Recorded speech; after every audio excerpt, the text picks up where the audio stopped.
I'm sorry, but I can never support family influencers, mommy vloggers, or daddy vloggers, even when the content is harmless. I think there's something fundamentally wrong with it, and I think for me, it comes down to child labor.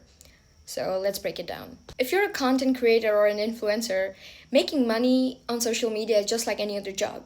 You make content, so you create some value, people consume it, they're the consumers, and then you get compensated for you get money, or you get sponsorships, you create some brand, or etc etc. So you're the laborer and your audience is the consumer.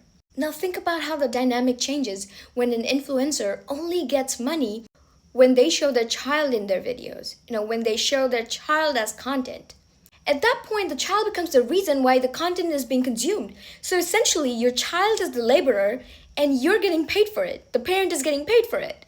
The child is not in a position to consent to any of this. They don't even know what it means to be shown to thousands and millions of people. They just think they're being recorded in a normal moment, but then that gets put out online for mass consumption, often in vulnerable and private contexts. And think about this in real life.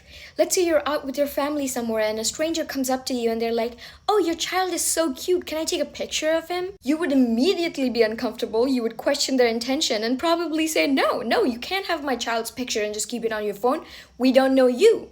But you're essentially doing the same thing and on a massive scale. You're putting your child in front of millions of strangers whom you know nothing about, and they can just keep your child in their phone.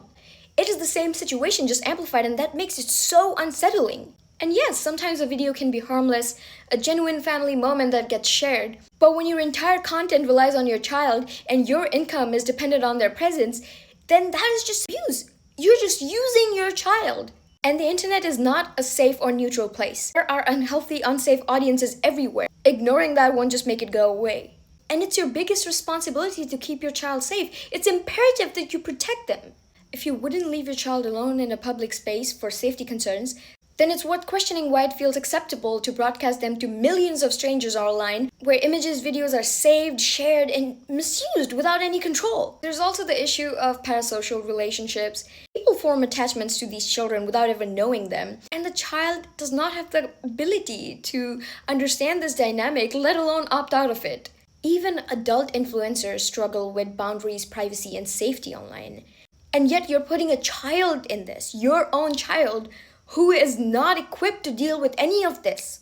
If your child's presence is getting you money, then you're broke and you don't know how to raise a kid. And it's very difficult to ignore the ethical implications of that.